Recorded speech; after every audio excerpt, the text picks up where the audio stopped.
What is good, YouTube? Today we got why is everything so expensive? So locking, guys. This video is by Birdie, so shout out to Birdie. And yeah, let's get it. In the grand year of 26, we live in a time where everything is expensive. Food, gas, clothing, you name it. And let's face it, we all want to buy things. But for some of these items, you may look at the price tag and think otherwise. And I feel like at this point, the only solution for me to keep up with these companies charging more is to get my bread up. Obviously, there's some things that I'm going to be talking about today that I would never buy in a million years because I just personally don't think it's worth the price. But all these mental gymnastics that these Yeah, what is up with like watches, like Rolexes? I know they're like made out of like a bunch of like high quality materials right here, but like they're like obnoxiously way more. Like it's only like about like let's say $100,000 in in cash, right? But they charge like $500,000 for it. It's just for like the brand, Like I feel like that's like really useless unless you're like freaking Elon Musk. I just personally don't think it's worth the price. But all these mental gymnastics that these companies do just to charge you more is crazy. Yeah, so real, man. But sometimes a company's greed can completely tank their reputation, which we'll talk about that later. Oh, we've seen that way too many times with companies. Supercell. Here in the video. And we gotta start the video off by talking about airlines. So when the boys' trip to Japan somehow miraculously happens, get ready to drop a bag. Especially if you're booking your flight last minute, because they raise those prices knowing that people are still gonna buy watch flight last minute because they so expensive it goes off the graph, bro.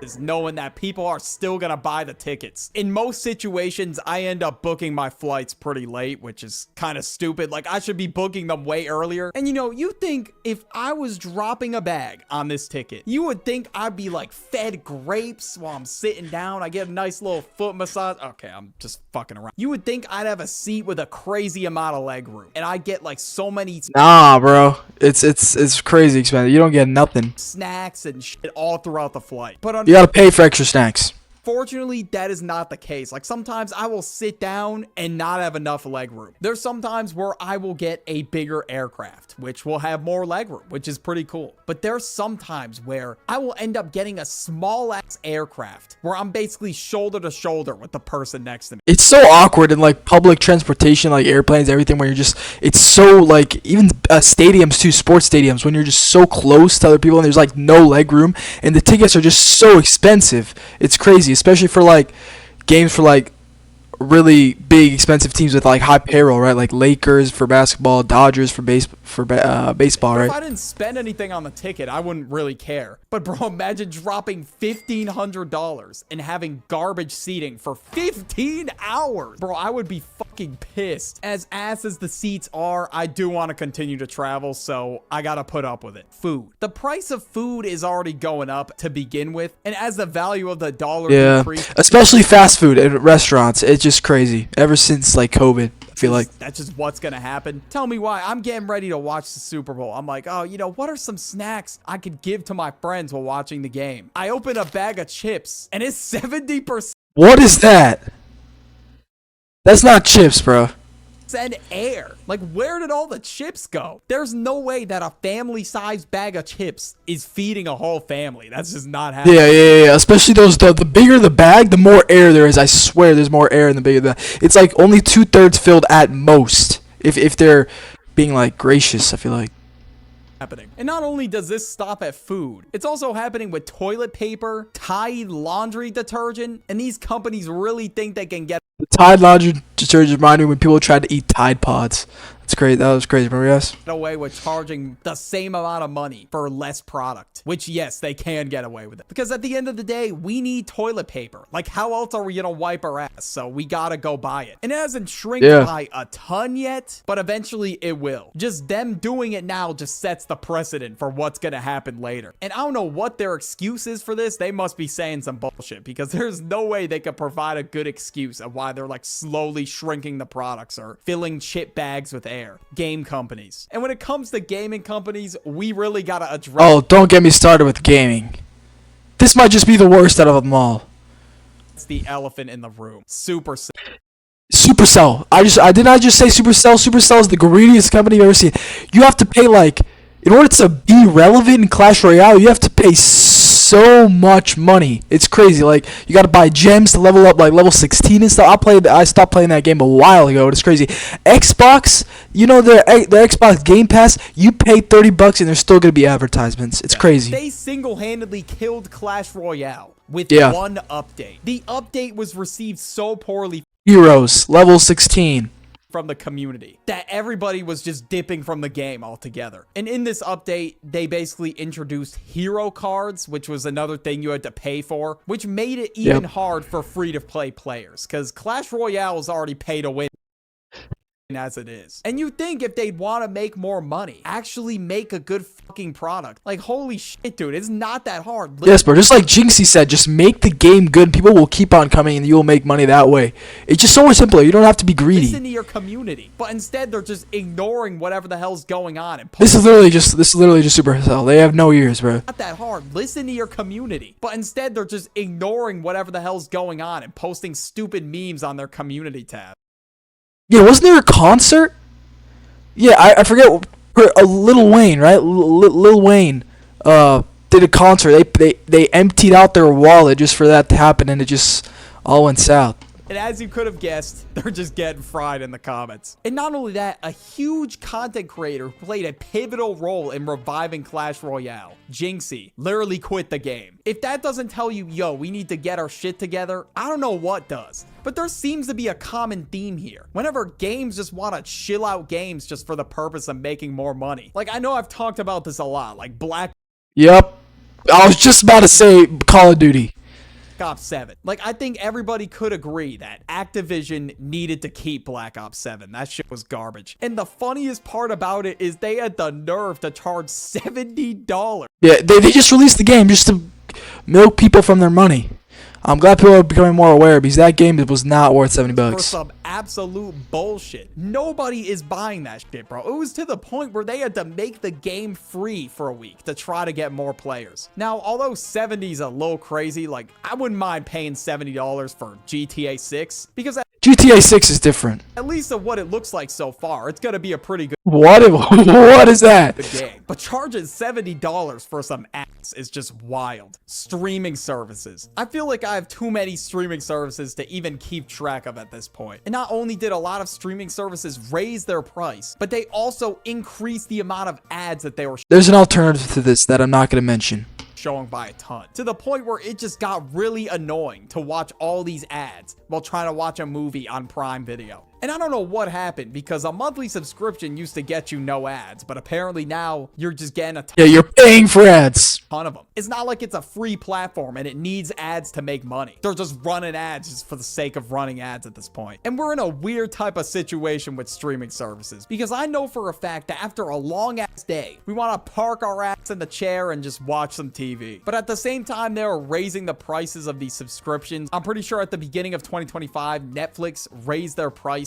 by $2 a month. But at the end of the day, I still do want to watch all these shows. Same with music too. I wonder if he's gonna do music later. Industry standards might be set, I'm still gonna be buying it. Music services. Gambling companies. So I feel like everything is turning into gambling now. And now I don't want to sit here and name the app, because I feel like YouTube's Actually, I'm not gonna name it video if I even name drop it, but basically there's this app that you can bet on anything. It's just to the point where it's become inescapable. People are dead ass betting on who was gonna pull up to the Super Bowl. Now, it's one thing to responsibly sports bet or gamble, but it's another to make every single thing gambling. Like, who the hell would drop 10 bands on Obama going to the Super Bowl or something? Literally, you can bet on politics, movies. None of this is like fake. This is all real. People do this stuff. Anything. And it's going to be to the point where people see all these big winners, right? And they're going to want to do it themselves, but their odds of losing are way higher. They don't understand that. Then there's a bunch of celebrities endorsing these gambling sites. Even when I'm scrolling through memes on Instagram Reels, I will see gambling companies promote themselves on meme pages. And there will be a gambling logo in the corner of a meme I'm trying to watch. Tech companies. First of all, tech items are just dumb expensive to begin with. They know people are going to pay for it. So obviously Apple's dropping the new iPhone at like $1,000. And Apple even collabed with Issa Miyake, made the iPhone pop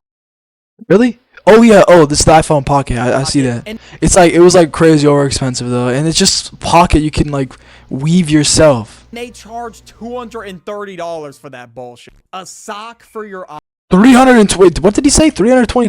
pocket, and they charge $230 for Oh, that bullshit. 230. A sock Still crazy. for your iPhone. Nobody is buying that shit. And then there's the Apple Vision Pro that's $3,000. Like, I don't know what's up with Apple, but Jesus Christ, man. There's a lot more than just Apple, but you get my point. And since tech items are expensive, there was one time that happened like a month ago. I wanted to save some money. So this dude at the register, knowing I just dropped a bag, said, "Do you want to take 10% off?" I was like, "Yeah, fuck it, why not?" And I thought this guy was gonna sign me up for a rewards account for the store. And this dude signed me up for a credit card without even telling me. But once we get past email address and phone number, alarm bell should have been going off in my head. But I was just being a dumbass in that moment, so I didn't even realize what was even happening. And by the time I put the pieces together, it was too late. He was like, "All right, here's your credit account. Let me put in your card number to save the money." It didn't even work. I was so pissed. I had this fucking credit card account for no reason. I was so heated, bro. You have no idea. What's the point of me telling this story? Don't do the most to try to save 10% like I did. Because in some situations, it's not worth it. Next, we gotta talk about cars. Car insurance, buying a car, it's a lot of money. Like, you could walk into a car dealership with a specific price in mind, but sometimes you just spend way more than you intended to. Because some dealerships, they're gonna try their hardest to pitch you all these add-ons and whatever because they get paid commission on sales. So they're gonna try and do that sometimes. And you just gotta know what to look out for. And when you finally get your car, you know, you're ready to drive it, you're hyped, but you're forgetting something. You legally need insurance to drive it. And you may think to yourself, okay, it's a good move to have insurance in the event of anything happening. So then, in the event something does happen, you might think to yourself, wow, thank God I have insurance. You call your insurance company, And you still have to raise pay. the fuck out of your rates. Now, I had the worst driving record in 2023. Okay, it wasn't that bad, but you get my point. I had a speeding ticket, and then later in the year, I got into a little accident. And you could probably imagine this shot the fuck up out of my insurance rates. Like, how about I don't fucking speed and get into car accidents? At this point, like, my insurance company definitely thought I was a liability. But you get my point, though. They raise your shit the moment you actually use it, which is the thing you're already paying for, which doesn't make any sense. And eventually, it will go down after you get a better driving record. But for that time, you got an arm and a leg to cough up. I'm gonna be driving like the most upstanding citizen. I'm going exactly the speed limit. I'm done, bro. I'm not getting my rate raised like that. Okay, next we got amusement parks. When you go to an Amusement parks. park for the day, It's you not gonna just do spend the drop of music hat. services. I remember one day in 2023 when I went to Universal with me, my brother, and my friend.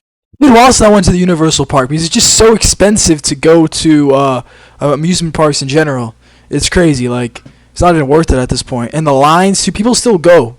And the line's not even worth it, the experience. All of our tickets combined were a band. A band. That sounds about right, yeah. Yeah, like what the fuck? Like, Universal can't be that good, bro. There's no way. I mean, we did get them last minute, but god Why is that water, like, messing with my mind right now? What is he doing? damn, bro, like $300 a ticket? So that was already a bad start. And then I got this overpriced ass burger that tasted like a tire. And, you know, I was the one that suggested to my brother and my friend, "Oh, yo, we should go to this restaurant." Yeah, what a bright idea. I mean, shit, dude, the least you could do is sell good food if it's priced really high. And speaking of ass food, watch this video on the end screen about the most disgusting food.